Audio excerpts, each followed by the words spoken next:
Mes chers compatriotes, notre nation se trouve une fois de plus confrontée à une menace qui vise son existence même, son identité, son unité, sa dignité et son honneur.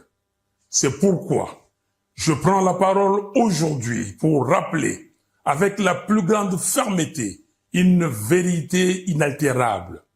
Aucun accord de prétendue intégration économique régionale ne peut être envisagé tant que la souveraineté et l'intégrité territoriale de la RDC sont bafouées. Comment peut-on parler de coopération lorsque les forces rwandaises et ougandaises occupent nos terres, exploitent nos ressources et provoquent les déplacements, la mort et la souffrance de nos concitoyens?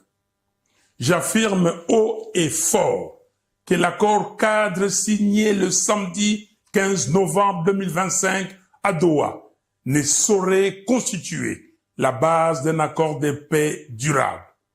Les discussions de Doha devaient se limiter à la mise en œuvre intégrale et sans complaisance de la résolution 2773 des Nations Unies et la définition des modalités du cessez-le-feu et non à la signature d'un accord d'abdication qui mettrait en péril l'avenir de nos enfants.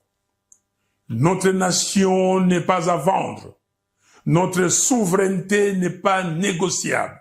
Et l'intégration régionale ne peut se faire qu'entre États égaux, libres et respectueux des frontières. Aucune pression ne doit primer sur la sécurité du Congo. Aucune manœuvre ne doit détourner notre marche vers la cohésion nationale. Ainsi, j'en appelle à M. Félix Tshisekedi et à tous les Congolais à œuvrer pour la cohésion nationale. Une cohésion véritable qui ne peut naître que d'un dialogue national inclusif. Monsieur Tshisekedi, au nom de notre peuple, meurtri mais toujours debout, je vous invite à convoquer sans délai le dialogue national. Sinon, l'histoire vous tiendra responsable de la balkanisation du Congo avec messieurs Kagame et Kabila.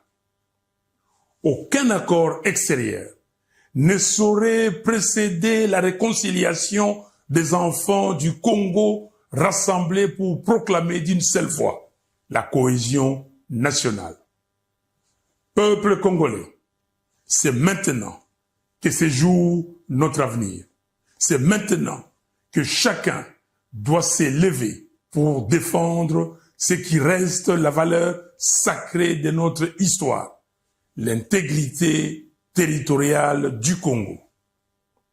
Jeunesse congolaise, vous qui êtes l'âme vive de la nation, l'heure n'est plus à la résignation, l'heure est à la vigilance, à la mobilisation, à l'engagement pour la défense du pays. Tenez-vous prêts. Un peuple uni ne sera jamais vaincu. Un Congo debout ne sera jamais balkanisé. Je vous remercie.